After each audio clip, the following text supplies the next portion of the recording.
Kick it Well, off first there. of all, this is Allie Mellen. Allie, please correct me if I'm wrong. You are a senior researcher with Forrester? Senior analyst. Senior analyst. See, I knew I was going to get it wrong right up front, but we had the distinct pleasure of working together years ago. And I have to say, your work was phenomenal. You certainly helped with everything I did that looked good was probably your hand helping make it look good or better or whatever. And your own work that you put out there was phenomenal and first class all the way.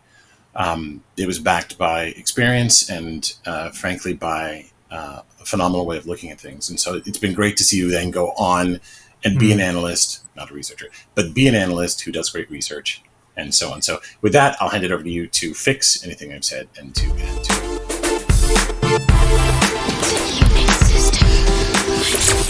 It's an administration system. Send a flu shot. Anybody want to black out New England?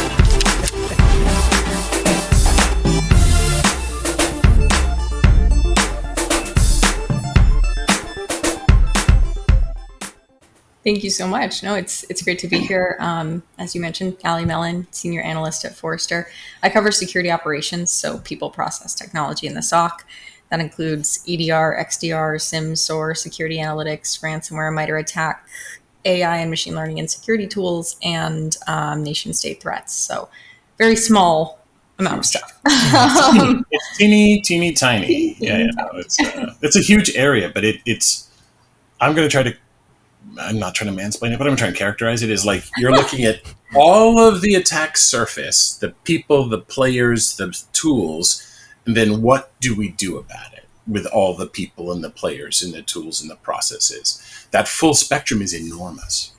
Yeah, a lot of it is very focused around the detection and response aspects. So I'm very lucky I don't have to do any of the boring stuff on the protect and identify side of things. But it's definitely a lot to cover. And it's one of the reasons why I love it so much is because it gives me the opportunity to think about this from not just the tools perspective, which is how we classically think of analyst firms looking at the market, but also from a people and process perspective, thinking about how should we structure the SOC? What should the SOC look like in the future?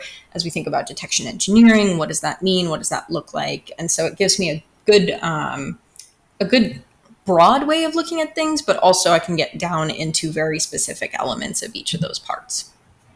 So I read everything that you write. When I have a license, I should say, for those at Forrester, when I have a license, I read everything you publish and everything you put out publicly. But my sense is that in the market, we lionize products largely because that's where the marketing dollars are. Yeah. In other words, there are whole marketing departments that are there to say, buy my EDR or buy my new buzzword XDR or whatever that is. But there aren't as much for the, here's how you organize a SOC, unless it's consulting dollars, or here's how you make a process more efficient. So it's because the voices in the market are typically, unless it's someone like you, that's what the billboards say. That's what the interstitial ads when you go out on the web say. And so if you're an architect, or if you're a CISO, or if you're a CTO, then you're thinking in terms of products because that's what the broadcasting is. Is that fair, That's or human, is that how you isn't see it? Humans like things. We like things. It's It's not a security. Yeah, right. It's not a security ailment or a technology industry ailment. Car people are the same way. Farmers are the same way. They buy new tractors, new plotters, new planters. Like it's not. But they also go to agricultural school, and they also study crop cycles, and they're also trying to improve their processes, right? Oh yeah, maybe I missed the point you're trying to make. So what I'm trying to say is that I think it's really cool, Allie, that you define your space and what you cover, not just in terms of the products. Right, yes. Thank you. Yeah, it's something that's very important to me in particular because I advise the Fortune 500, right? So admittedly, a lot of the value, the immediate value is, hey, let's get this analyst a room and talk about the products and talk about which product will best meet our needs, 100%. But there's also an element of this that's very important where they're looking for validation on the people and process side quite a bit. Is this the right way to organize our SOC? Is this the right way to retain talent? how should we be thinking about the elements of the SOC, like from a detection and response process portion? How do we think about automation in the SOC? All of those pieces. And those play into the technology quite a bit. So it does end up being very important to have both, because that's where the value add is so much higher than if I was just saying like, oh, use that technology or that technology. Yeah, it's not just what's the best. It's what fits best. Yeah, 100%. Knowing about their existing processes and where they're going and helping them to kind of mold that helps me so much more with the technology side too. So it's very much so give and take. Now, Jacob, you started by saying you had questions and areas to dive into, and I Sure. think I know Allie quite well, and I have questions, but rather than me going to minutia, why don't we start with something you'd like to know?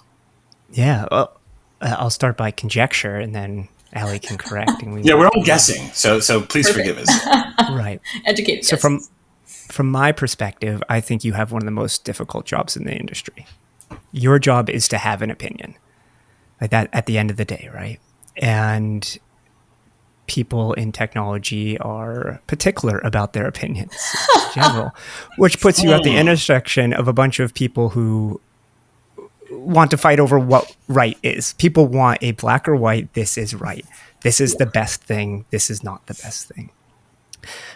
So I guess my question is, do you one agree of that conjecture that it is one of the most difficult jobs? And how do you deal with that? How do you manage it from an analyst perspective, both professionally and I guess personally too? Like, as I assume you go home some days at the end of the day and you're like, that was a terrible day because so-and-so was not nice about something I wrote or not nice about something I said in a meeting. And I imagine, please tell me if I'm wrong, but I imagine as a woman in the industry, that can be double at times too.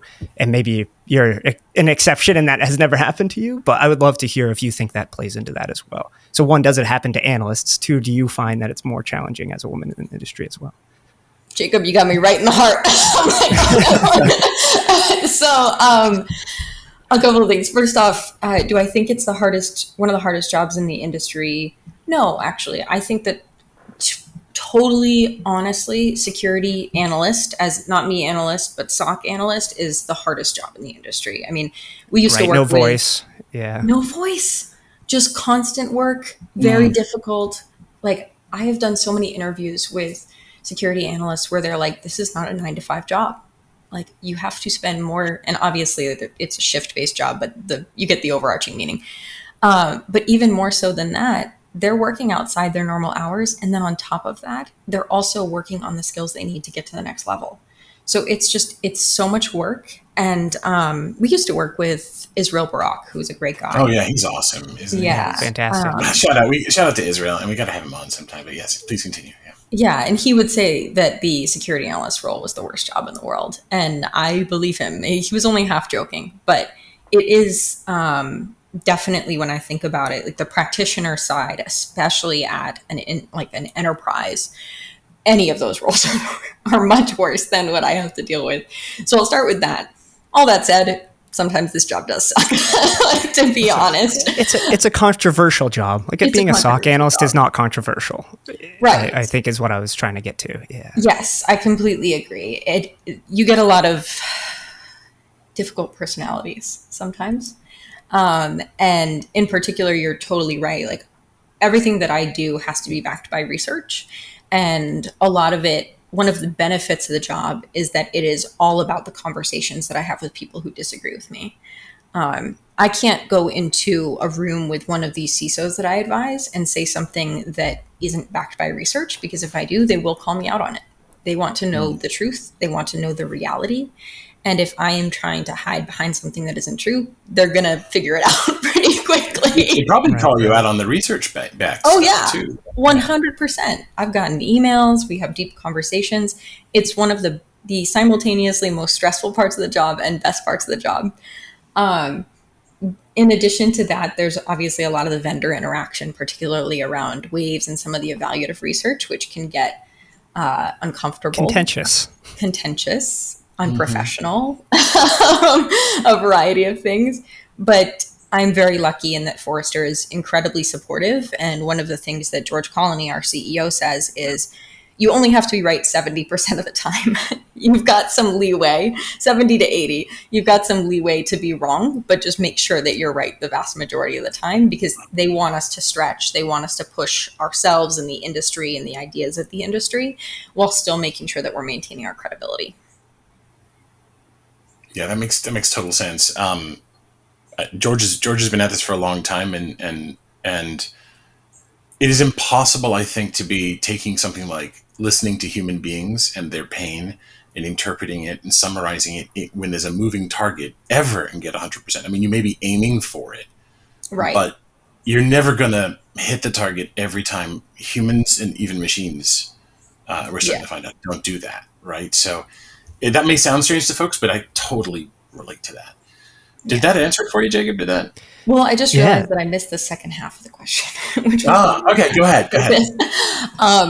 And the answer to the part about being a woman in this industry is, and thank you for bringing it up, is that no woman is an exception to this stuff. Imagine not. Yeah, it's very interesting, and like I can kind of take a step back from it and just observe it to see how some of my male colleagues and some of my older colleagues are treated in a way that is very different than the way that I'm treated.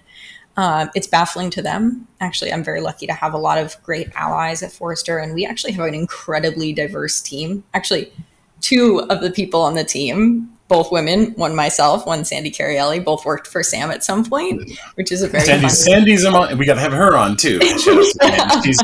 She's wonderful. Yeah. So I'm lucky to have a good support system, but it gets very personal, unfortunately, especially with the women in the industry, with attacking the women in the industry. And so I am always here to talk to other women who are struggling with that and to support them through it, because I think that's all we can do, besides continuing forward and continuing to do the work that we do.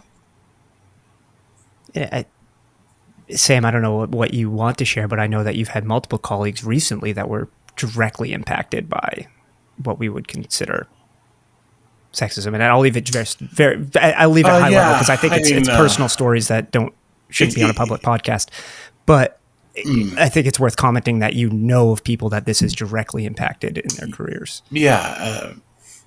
I want to be really careful not to hurt or do any damage to them ever.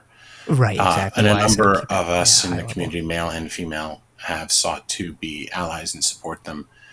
But I've seen excuses to fire them. And I've seen excuses to sabotage their lives that we find unacceptable. So look, as a man and as somebody first of all, as somebody in cyber, one of the reasons I'm in it, I think, is partly to do with the deep passion for justice. And I don't want to have gotten here or look back and be like, look, I'm here because I had an advantage, right? Or I'm playing life on an easy setting. Like that's not cool. Like I don't tend to, or I'm not aware of seeing life through a lens that has a bias, but I think to some degree it's inescapable. And I think, Allie, I hope you saw and felt this. I hope Sandy did too, that I tried to make, especially on every issue, not just women's issues, that you were in charge and you were in the center. I tried to, but the allyship is important as opposed to, and please forgive the expression, white knighting it. Like I'm not charging in to defend and look at me and I'm virtue signaling or whatever the term is. It's really hard to do, especially when you see somebody suffering, because you're like, do I stand up here and then the spotlight's on me? Or let them have their fight. Or how do you make sure they have a fight when they shouldn't have to damn well fight?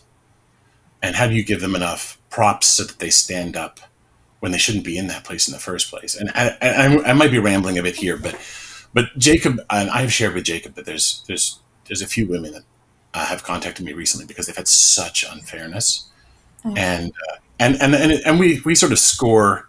We do keep score of who's doing this, by the way, in the community. And for those who are listening, we pay attention to you and what you're doing, and we talk amongst each other. It's not a conspiracy. It's like we notice when you do this. Just realize that we all have Signal groups and Slack servers, and when you fire someone and say you don't want the position anymore, and then a year later it reappears with a man in it, we get it, and we don't want that position. So anyway, I hope that's not too much because it's such a sensitive area, but I want to hear, Allie, I want to hear what did or didn't resonate with you Yeah. with that and what your perspective is. 100%. And I'll just say that both of you have been allies at different times. So thank you for that. And also, like, Sandy and I talk about this frequently. Sam, you were so pivotal at very, very important moments in both our careers, helping us get to that next level. I mean, one of the most difficult things coming into this is even when I came back to the security industry after taking a little bit of a break, I still struggled to feel like I was accepted or was confident enough, was an expert enough. And you were one of the first people to tell me that I was an expert in the space. And it changed things for me in a really meaningful way and helped not only keep me in the space, but also make me feel more accepted, make me feel like I had a place here. So I can't thank you enough for that. By the way, I heard the criticism. And I was like, excuse me, but fuck that. So, yeah. Thank you. But please continue. Yeah. So you came back into the space, and you and Sandy have both experienced this. Yeah. And we actually did some research pretty recently within the last year on addressing gender bias in security. And first off, that research was horrifying because you would not believe the number of people who unfortunately went from being big advocates for women entering the space to saying, go into any other part of tech but cybersecurity. And that to me was really fascinating because we think of it as a tech problem, but in reality, there's a much deeper problem within the cybersecurity field. But so it's bad everywhere, but worse here. Exactly. But it was also very heartwarming because there were a number of allies and people in the space who really put a lot of work into making sure that women in the space have the best situation possible and feel included and feel like they're part of something. And so it was definitely emotional research, but very worthwhile and very interesting to see the things that we need to do to keep moving forward and keep having a positive impact on the space. I know it's emotional to ask these questions, but you also mentioned age. And I'll just share that, look, when I was in California, in Silicon Valley, I was in my late 20s and I was considered old. And then I moved to the East Coast and I was in my 30s and considered young, and was fighting against that because back then the mean age, I think, was probably in their 50s on the East Coast. But what's your experience been, and what's your research been in and around age? Yeah, so my experience has been challenging at times and really great at others. You know, going into a role as an analyst at Forrester in my late 20s was daunting because most of my colleagues are in their 30s or 40s. But it was also very unique because it gave me a very unique point of view on the industry, and everybody was very supportive. We have a very jokey culture within the Forrester Security and Risk team. So we all made edgy or just jokey? Is it like it's both? Right. Edgy is definitely part of it. If you've seen us on Twitter, it's not necessarily politically correct, but yeah. It is. Yeah. Okay. So it's a community, and it's never mean or never hurtful or anything like that. Good. Yeah. So even when vendors or others would try to use it to belittle the things that I was doing, the team was very supportive. And that's really all that I could ask for in that situation, unfortunately.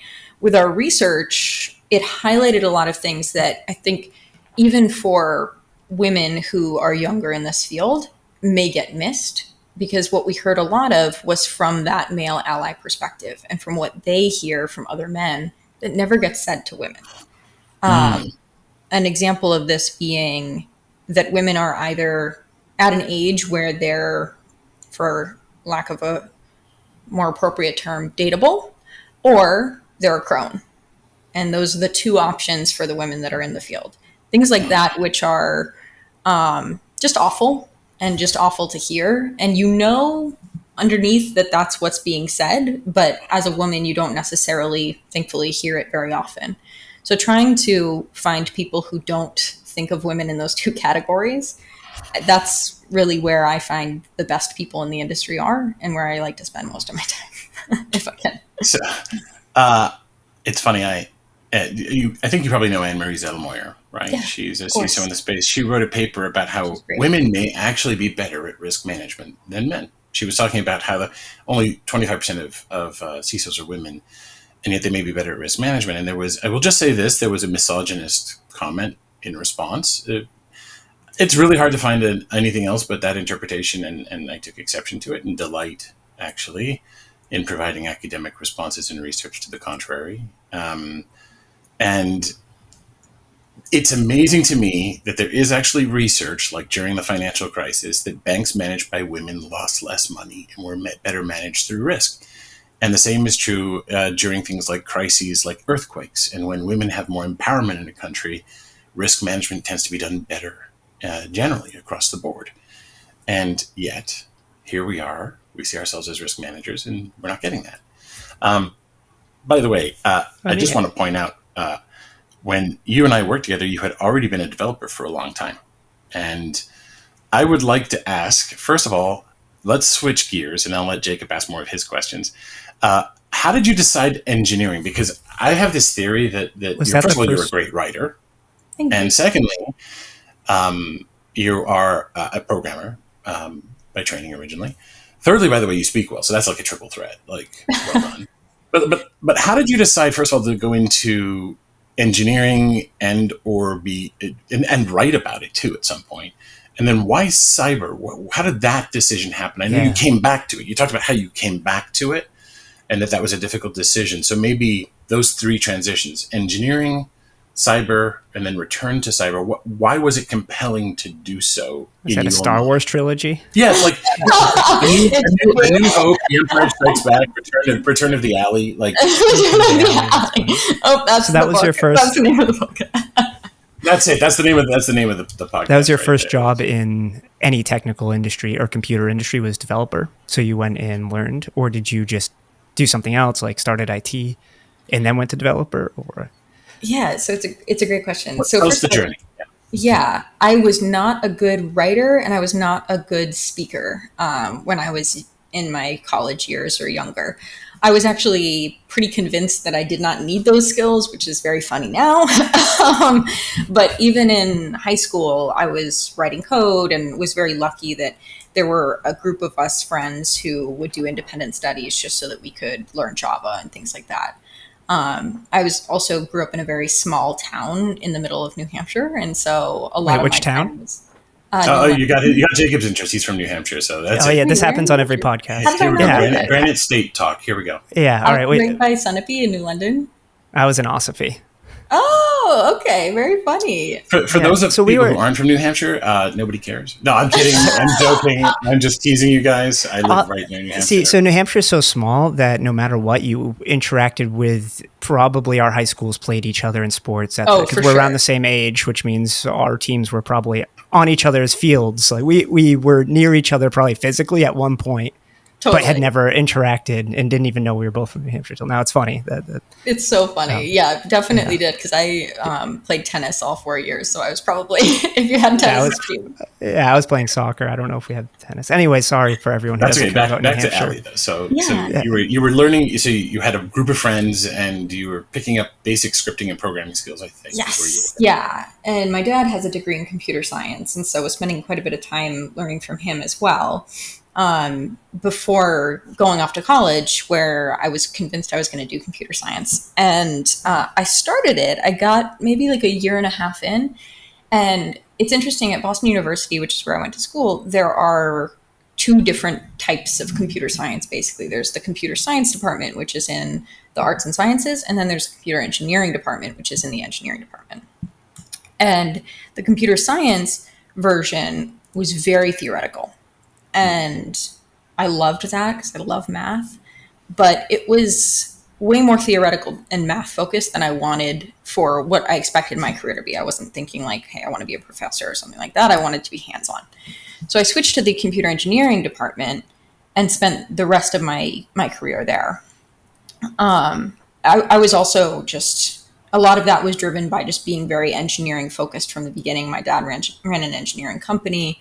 I worked at MIT doing liquid battery research, so very hands-on, very tactical, not very theoretical. And once I finished that degree, actually, one of the last classes that I took was the only cybersecurity course at BU at the time. And it was incredibly hands-on. I had a professor, Professor Ari Trachtenberg, who was very much so of the belief that the only way to do things is to actually do them. And so we hacked a server for our midterm. We had to defend a server and hack a server at the same time for our final. So it was a very, very fun class. And for our midterm project, we actually had to do either some novel research or some research that was a duplicate of what someone else had done. And Professor Trachtenberg was a big fan of Black Hat. That'll matter later in the story. So along with a couple of my friends, we hacked the Square Reader and we turned it into a credit card skimmer. And my professor was so excited about this. He was like, you should submit this to Black Hat. Black Hat USA, the call for submission was just up. Mm-hmm. So we did. We wrote a paper, all of that, and it got accepted. And so my first real experience with the security industry was flying out to Vegas and speaking about it, getting on CNN and CNBC and all of that. And I just fell in love with the space immediately. I was like, this is the coolest thing. I love all the tinkerers. I love all of the different perspectives, the pushing the envelope. Everybody was incredibly nice. Actually, I had a great first conference experience, especially for cybersecurity, given our earlier conversation. And so from then on, I was thinking about it. And at the time, just as you mentioned, Sam, I was more focused on development, running an engineering consultancy out of college, working with a lot of startups out of MIT on different aspects of their engineering processes. But I always wanted to get back into security. And so I was finally able to do that at the company where I met you both. And I actually can't believe you were a bad writer, because we wrote so much together. Yeah. Your writing was always, you had rhetoric down. You knew how to say things with less words. You had to use better words. You had grammar down. You had structure. It was tight writing. I mean, it was. So that didn't come out of nowhere. Where did that come from? And if you don't know, that's okay. But there must be something. What was it's that? a good question, because also in college, I actually, to avoid taking a writing class, I took a history of war class because I was like, I don't want to take writing. Yeah. That's why all of my analogies about like Sun Tzu and stuff, and like you were all like there with you. Yeah. All about it. Like, I'm a big war buff. But I think that a lot of it just came from working with my mom quite a bit, because she's an artist and a writer. And so learning from her for the majority, I was very lucky to have both kinds of sides of the coin. My mom, very creative. My dad, very engineering and technical focused. So a lot of it came from that. And then just trial and error. I mean, it's one of these things where I think in the internet age, you can do anything you set your mind to because you have access to everything. And a lot of it was just, all right, what do I need to know about how to write this sentence or how to do this in a way that's more impactful? I remember the first time I sent you a paper and it came back with meaningful write-up and markup and commentary and was better. I was like, Not to be arrogant, like when I work on something really hard, when someone gives it back, I value that. Because so often it's like, I got nothing to say, Nothing is more annoying than working on something, having no feedback. I like fix nitpick You're everything. Hungry for it. Right. Yeah. Like, it's necessary. Tell me I'm wrong. Totally. Yeah. Well, thank you. I'm glad. All right, Jacob, I cut you off with just your first question. You said you had a few. I don't know. I'm lost now. We're just into the conversation train. Well, what we could do is we could transition from this to talking about you outside of work, if you're comfortable with that. Yes. Like, so what? What? Love to. We sometimes talk to people about passions like music or games or hobbies or and some people animals or gardening, that sort of thing. Outside work, what carries you? What do you look forward to? What are the passions that you like? Anything come to mind? So there's two things, and they're very interrelated. Mm-hmm. The first is reading. I actually was not a big reader like a year ago, but I got a Kindle, and this is not an ad, but for the first time I got a Kindle, I remember growing up, I was like, oh, the Kindle's so stupid. Like, who would buy this? Like, it's just... I want a physical book. Yeah, I want a physical book, or I'll just use my iPhone. I love it. So I've had it for 2 months. I've read like 15 books. Seriously? Yeah, seriously. So I went from not reading very often unless it was like an internet. I always thought you were a reader. I don't know why. I always thought you were a reader. I'm obsessed now. So I'm just like off to the races, reading like mostly fantasy books. I'm so into the adventure. And I just the quest story, the Joseph Campbell quest story, right? Yeah. So by the way, you know about the quest narrative? I don't know. So the by the way, there's like I think it's 7, it might be 6 basic narratives that are used in movies, and we intuitively just know them. The hero story. One of them, the hero story, the hero's journey, and that's why I used to call. Remember the TAC framework? I used to say that there's a hero's journey that happens in the SOC. And they're asymmetric, and the idea is trying to help the defender on the hero's journey, blah, blah, blah, blah, blah. People can go read about it. But the hero's journey actually has like a very well articulated sequence to it. Right. And we recognize when we're in that story. And if you break away from it, there's a jarring, a dissonance. But some of the other ones are like Rags to Riches. There's Stranger in a Strange Land, which was a book by Heinlein years ago. There's The Tragedy. There's like a bunch of these. So if those are the ones you're into, can we ask what you've read recently? 15 is a lot. Yeah, but put a placeholder. I have something professional related to come back to on the same topic. Oh yeah. Sorry, I'd love to. No. I want to hear the books first. Because this is a non sequitur that's sort of tangentially related. So I've been reading this series called Throne of Glass. I don't know if you've heard of it, but it's the same author as the A Court of Thorns and Roses. I love it because it's like strong female lead, and she is just kicking the crap out of everyone.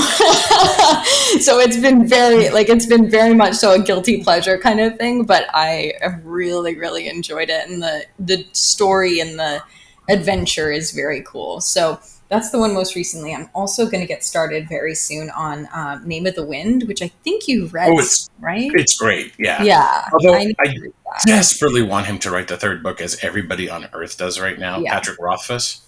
Yeah. It's a fantastic book. People who haven't read it, read the first. Wait, which one? I haven't read it. I'll add it to my Kindle. You need to, Jacob. It's very, very well done. I'm going to send it to my Kindle from my phone. I'm really excited to read that one. What was the name? One of my friends loves it. Name of the Wind. Name of the Wind, yeah. Of the Wind.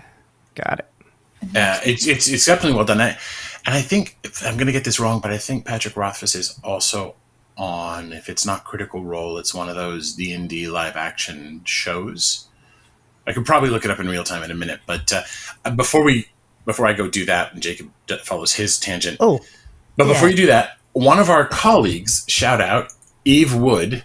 Was that where you were going to go, Jacob? No, it wasn't. Eve Wood, she writes urban fantasy. Cool. So it's super worth looking up. And if memory serves, her first book's called, I might have this wrong, she'll kill me if I do, but it's Blood Rituals. And by the way, those who don't know, I think that's right. She is a phenomenal forensics person, deeply into cyber and tech generally, and very smart. Also a big D&D player. So I just added her there. But she's wonderful, and we'll probably have her on too one of these days. But Jacob, take it away. You were going to say something while I look up. A question on writing professionally and how it has crossover with the hero's journey. So one of the things that I'm trying to get better at in my writing is be more engaging in the style of writing I use, and lean a little more into the creative writing space in technical writing. And this is really something I find really hard to do. One, because I'm not trained in any sense at all in anything literary in writing. Like that stuff I just threw right out the window from, I don't know, probably 6th grade on. And like I'd be in English class and I just like throw a paper airplane and send me to the office. So that's the extent of my ability to pay attention in English classes from 6th grade till now. So I've been trying to learn to do this and like incorporate these things. So this is one of the things I got, and maybe these guys we've called out a lot of brands, but so this one's kind of expensive, but they target like business people. So they're just like, they have the money to spend on it. Storyteller Tactics. Ooh. And so it is expensive, but it's cards, and it has I've seen those advertised. I haven't seen them Yeah, you can look through mine before you spend the money on it for sure. Yeah, you'll have to bring them next time we get together. Yeah, so there's like the different story methods though, like this one I just picked out, and you can use them and combine them, like man in the hole story, which I mean I can't get that close enough to the camera. And things like that in the hero's journey, and it guides you through those, and you can use the cards to help structure your story or randomly pull one out and then create your story around it. So I've been using these, but yeah, have you guys found that it's easy to start incorporating, or Sam, I think you probably do this well, incorporate a little bit of like creative writing techniques and the hero's journey techniques and whatever, man, the whole, whatever it might be, these common literary methodologies for telling a story into technical writing? Or have you found that you can't do it? You struggled with it? I'd love to hear both of your opinions. I have an answer, but I want to hear Allie first. Yeah. So I think you do it intuitively, but yeah, go ahead. Yeah, no, so actually, Sam was one of the people who really helped me see what this would look like done well, because he makes his text very interesting because he adds in a lot of these things. Whereas before, I was kind of like, it was like book reporty, this, and then it's done. Yeah. Because it's right. hard. That's how I feel like I do too, is like I do it. And I don't want to. I have no desire to write that way, but I do. Right, exactly. And the thing that really helped me, because I kind of write very much so, I try to make it as engaging as possible because otherwise people just aren't going to read it. Like they're just not going to think it's interesting. I interject a lot of commentary midway throughout, and a lot of it actually came from my speaking style and from the work that I did public speaking. I worked with a public speaking coach for over a year because I was terrified of public speaking. Sam remembers this. Like the first time that I got up and good at it. But you're good at it. Terrible. Oh my God. And I knew you would be good at it, by the way. Thank you. But a lot of it was doing that iteration of basically, like, I worked with a comedian and an actor on this, and he was like, we're going to write a script. And then we're going to make the script something that's really punchy and interesting and fun. And if it's not punchy and interesting and fun, then we're going to rewrite it until it is. And so that helped a lot too, because it made me think about the audience much more than what I was doing before. And it made me explain what are some complex technical topics in a way that an audience would find intriguing and interesting. And from there, it's kind of just, I mean, I can't tell you how many hours I spend just culling my own work and killing my darlings, so to speak, as I go through things. But Sam, what do you think? No, writing is rewriting. And this is, I can do one of two things, and I think, Allie, you'll agree because we work together like this. I can either write easily and then take a long time to edit my work, or someone can write and pass it to me and I can edit quickly and well and tightly. Like I can't do both with my own work. I think that's common. I would write. Yeah, I would write something that would take like 1,000 words, take me like 20 minutes, half an hour, and then I'd give it to Allie and she'd clean it up. Or you'd give me something and I could really edit it and clean it up.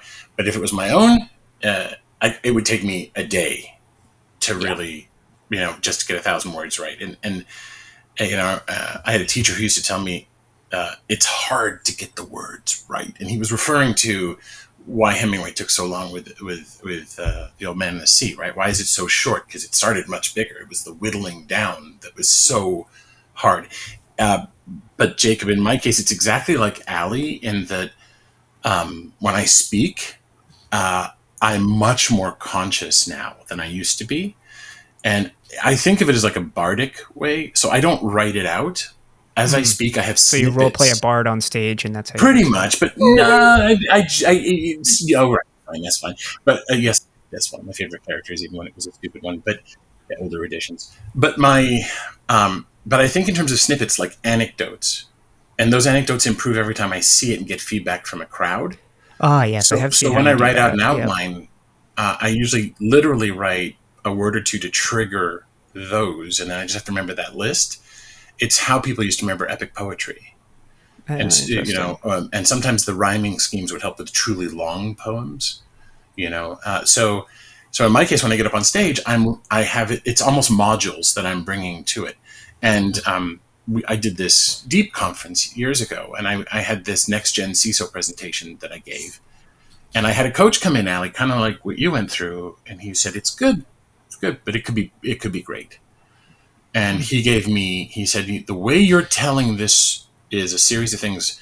You should instead talk about it as a stranger in a strange land, which is where that one came from. Story. He said, "Yep. Tell it as you've arrived as a CISO, and it's a strange place to be. Don't tell it as a series of things that you're going to teach, kind of like what you were saying about your writing. Like, oh, as a CISO, you should do this, and you should do this, and you should do this, and you should don't. Instead, tell it as a narrative as you've arrived. You don't feel like you belong, and here's what you have kind of learned and how you came to feel comfortable." And that presentation went from being next generation CISO to how not to lose your job in 13 months. And it was because the average CISO lasted 13 months in his or her job. And so to answer your question, I do it more in speaking, but when I write, unless I'm doing the full process as I'm writing, I write what I think what I would want to read. Right. So I wake up I have to relax and then the creativity flows. So usually I wake up on a Saturday or a Sunday morning having thought about something. I go, oh, I should write about that. And I have no pressure. I don't have a deadline. And the ideas are there and boom, 30 minutes later, I've got a blog. And then I'm at Zscaler now. So what I do is I fire it off to these absolute angels, Kyle and Chris. And I say, guys, I got another one for this week. And then they will literally, that's exactly how I operate. They're like, I wake up one morning and I'm like, I'm writing a blog this morning because something on LinkedIn pissed me off is typically how I start. They're like typo, kill a word, and then that gets published during the week. But it's because I've been thinking. So I was thinking, deception technology sounds awfully boring, right? Like boring, like deception, decoy, lure, deception. So I thought about it. Well, we talk about zero trust. This is really negative trust. This is about having attackers be afraid to move in a network. That's more interesting, right? So I wrote this up with an anecdote and parallels and ways of thinking and published it. But that idea wouldn't have happened if I hadn't had the chance to relax on like a Saturday morning. Not that CISOs are, of course. But. I'm so glad you brought up zero trust because it's written into my contract that I have to bring it up at least once a conversation. So. Oh, you do? Yeah. Of course. No, I'm joking. By the way, I was a skeptic of zero trust, by the way, so I'm happy to talk about it. But, what do you mean? Oh no, we don't actually have to talk about it. XDR is the other one that everyone has to do. You actually have to, I think, is it? Yeah, you don't have a choice. When you say you're a skeptic, were you a skeptic of the ideology of zero trust or the productization? I'll give you the short version. There's two parts to it, right? So the first is I was a skeptic that you ever have zero. Oh, you can't. I think it's impossible, in my opinion. Yeah. Right, and so my logic was, well, in order to do it correctly, you'd need minimum provisioning and access policy that is provisioned on demand, that is continuously enforced and then deprovisioned, and you'd have to create a mechanism for that itself has an attack layer and requires trust, right? So your attack topography would increase. And I realized that zero trust doesn't mean zero trust. It's actually approaching zero. It is a least trust, just like a least privilege, just like a least access, etc. We have a whole bunch of leasts as principles. And then what I realized it meant was zero trust in the connected medium. And the best way to summarize it is, for me, it is the only, and the word only is critical, only allowing the access that's needed by the business when it's needed for as long as it's needed. And that world's much more interesting, right? In a world where if you do it correctly, you actually remove all of the visibility of your attack surface, and you actually are not worried about what all of IT has been worried about for as long as there's been an internet, which is how do you get to the network? It's not about that. It's not about layer 1 through 4 connectivity. You assume it's there and don't trust it. It's about really layer 7 connectivity. Yeah. And how do you do that super efficiently, transparently, and just in time? And strongly, and then you can add benefits in the middle. Now that's interesting, and I've said too much about it. Full disclosure: I work for Zscaler, which is a zero trust branding company. But Allie, you're the analyst. I want to hear you. Yeah. So Allie, which products do I buy to make my zero trust go? No, but I love that you said that because one of the things so we just released a report on the secrets to successful zero trust deployments, which is something that me, Jeff Pollard, and Carlos Rivera, two other analysts on the team, started a while ago. Too. What? They're awesome too. Yeah, sorry. Yeah. Great. Sorry. And it was really interesting because we did a lot of interviews with end users who had actually had successful zero trust implementations as part of this. And that was kind of our thing, was like, does this exist in the real world? And if it does, can we actually show some of the learnings from that? And one of the first headers in the report is stop thinking of the network as something worth protecting. And that was like, first off, I love that mentality. Yeah, it was so great to think about that. Obviously, there's a ton of value that you can get from network security tools. There's a ton of things you can detect that you couldn't detect if they were on the endpoint or what have you. But most of the feedback was, if you're going to start on zero trust, start at the users, start at the identity, because that's the most visible. That's the most, the place where you can get the most buy-in. If you're focused on microsegmentation, first off, you're going to be there for a while, years and years and years. And second, you're not going to get the visibility. Like once that's implemented, you're not going to be able to show the business, show other parts of the business what succeeded. Whereas if you're focused on securing the identities and the users, you can show that value immediately. You can show it with the reduction in friction, with better employee experience, all of that. So it was really, really interesting to get that feedback from so many who had started down this path. And so I 100% agree. I think it's just, you're never going to be done with zero trust, but there's a lot that you can do to make things better incrementally. And it's just continuing to do it that's most important. I like the idea is throwing out network security. I've never seen a network. People. There's a reason for it, by the way. There's a reason why we did this. It's Metcalfe's law, right? It's that the value. It's right baked in. The value of a network it increases faster or exponentially with a linear increase in the size of the network. You can picture that diagram of like how many nodes there are and the edges. Right. And the more edges there are, the more value, and it increases. The edges increase faster than the number of nodes. You picture that. You can actually Google it on the side, and you'll see. So what were we trying to do? We're trying to make faster networks with more connectivity, more points connecting to each other. And what does IT do? They get their MBOs on the basis of 5 nines, uptime, and less and easier troubleshooting, faster root cause analysis. So tickets are open less and less tickets, which means maximize connectivity at all cost, literally cost. And so we have been, and what do you do? Hi, I'm having a problem with my computer. Did you reboot? No. Okay, so now... Can I cut in again the IT crowd here? Yeah, go ahead. I should let you. Edit. This is your thing. Hello, IT. Yeah, have you tried turning it off and on again? Hello, IT. Something's wrong with my computer. Have you tried turning it off and on again? No. Oh, dear. And we're back.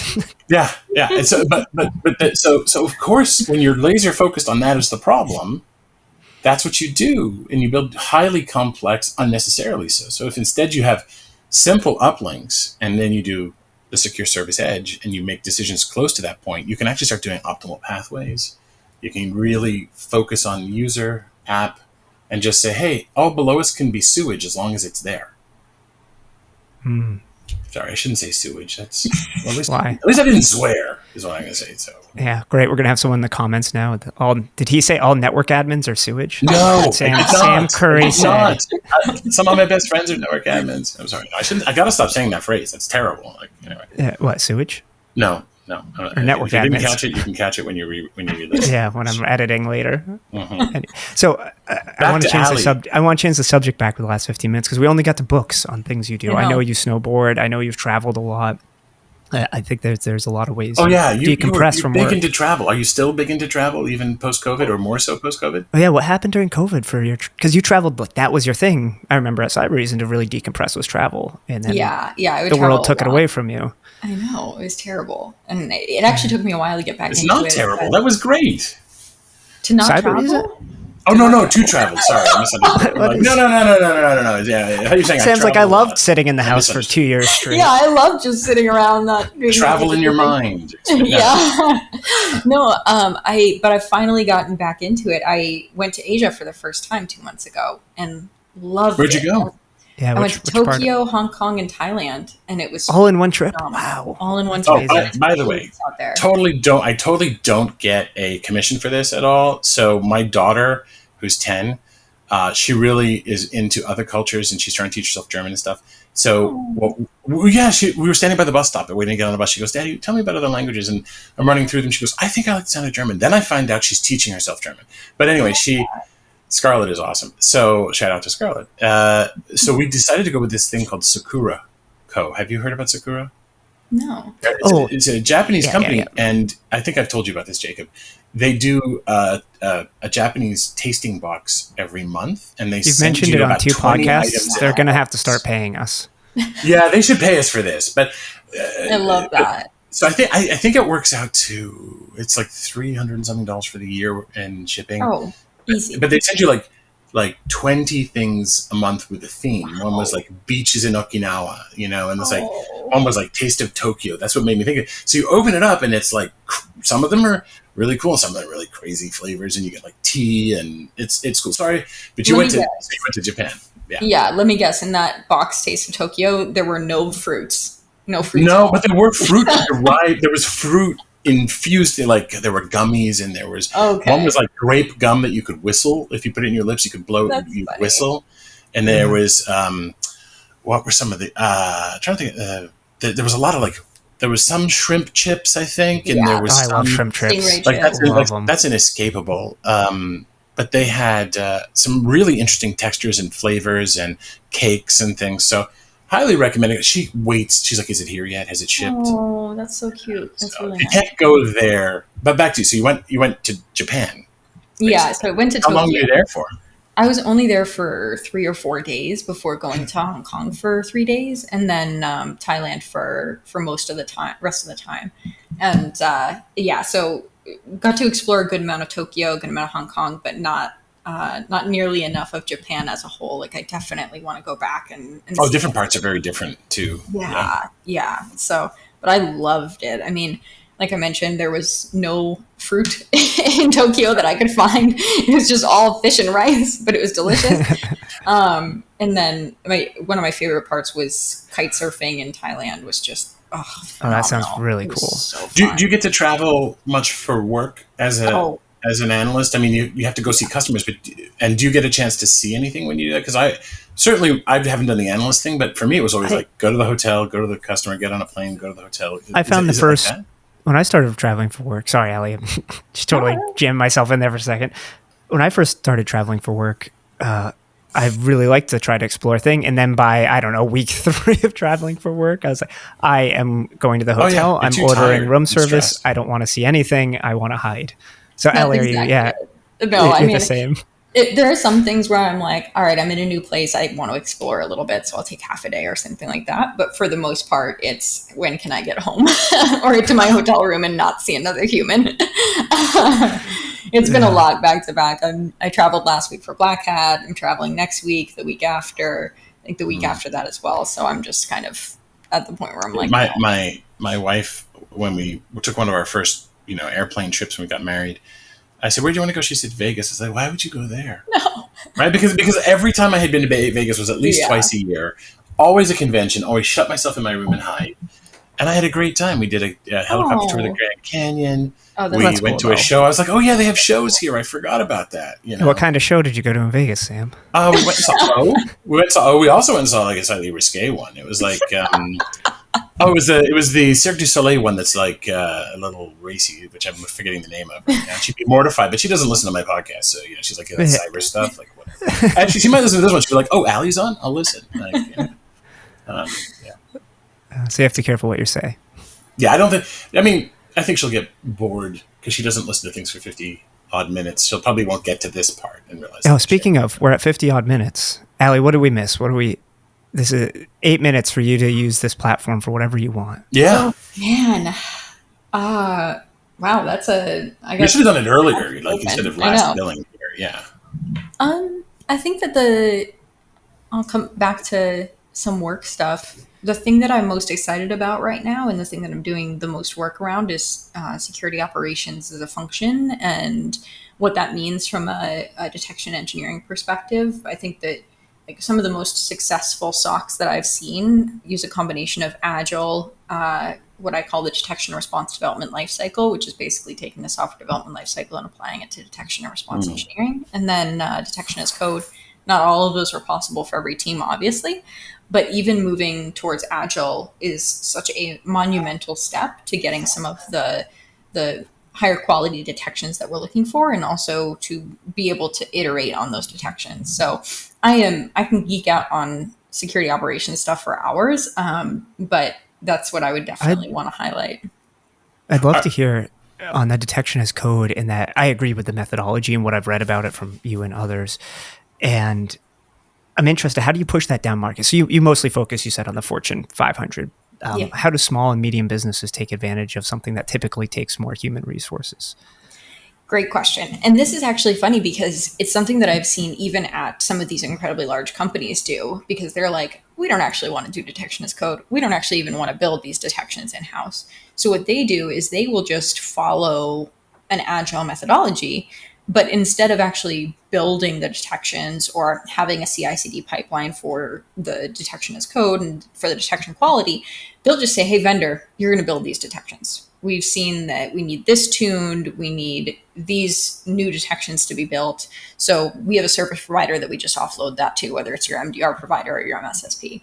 So there's, and some of my research that's coming up is going to be on that, those different levels of what you can do to get to this point of more of a detection engineering and engineering function within the SOC.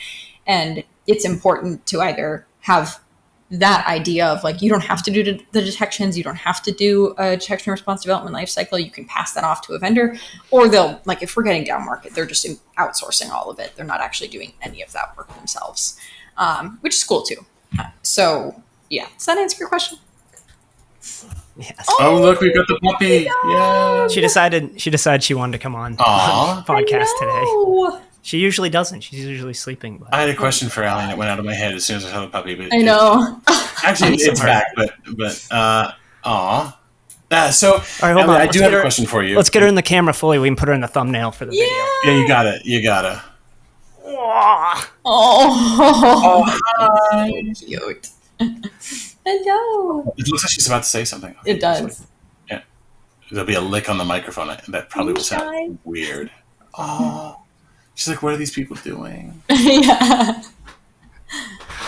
So Allie, my question is, would we be remiss if the letters A and I didn't appear somehow? So Here he goes. There's a bunch of We made startups. it a long time. I'm proud of The us. word Copilot has appeared all over the place, and not just with Microsoft, but all over the place for like guided response and projection and recommendations and how to avoid overlearning and all the rest. But Yonatan, a colleague of ours years ago, wanted a SecOps revolution like the DevOps revolution. And I always thought it was a bit much to ask your average SOC analyst to also become a rapid coder. Are you seeing either hype or real use of things like LLMs as a tool to cut down the need to spend time as a scripter and developer and to get more iterative and creative and faster? Or is it hype? Are you seeing betas? Is it in use? Is that happening to get the detection as code kickstarted? From a technology perspective, I am seeing this happen. This is more than hype. It is beta, or before even pre-beta. I actually completely agree with Yonatan. I think that that's the model that we need to move to. I don't think that the But we just agreed on when, by the way. Yeah, no, absolutely. I don't think the coding requirements are that stringent that it would be impossible for an analyst to get to. And I think it's actually really great for their careers and their development and improving the analyst experience, which is something that I talk about quite often. The thing that I'm most worried about is I don't love the idea of giving a bunch of people access to build any type of code, including detections, without them actually understanding the principles that go into it or the language that goes into it or what a unit test is. I get very nervous about that type of thing. So we have a term for that. It's leaky abstraction. Exactly. Yeah. And so the thing, as excited as I am about the potential, I'm also just very wary of making any recommendation for a team to just unleash themselves on Gen AI through whatever implementation to start writing code without understanding the principles behind what they're building. Because I mean, take one. I used to, when I was a developer, I would look back at the code I'd written 6 months ago and be like, I have no idea what this does. As long as I commented, I would. But it even with your own code, it can be difficult to remember sometimes what you've written, let alone code written by a machine. Well, I think LLMs have to go a lot further than, say, ChatGPT because, first of all, it starts to these LLMs in general start to develop and feed us back what we reward it with, which tends to get us into ruts. They're also subject to poisoning very often, right? That we already see that with malware for many, many years, that injection of certain types of malware will bias machine learning. That's been happening for over 15 years.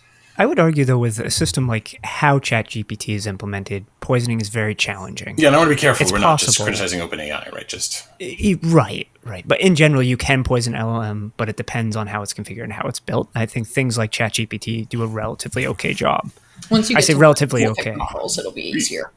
I don't know if you guys remember this, but David Berliner, another colleague of ours, and I did something called Mirror Chess years ago about why automation was a bad strategy in cyber, and that you have to because it becomes predictable and can be exploited.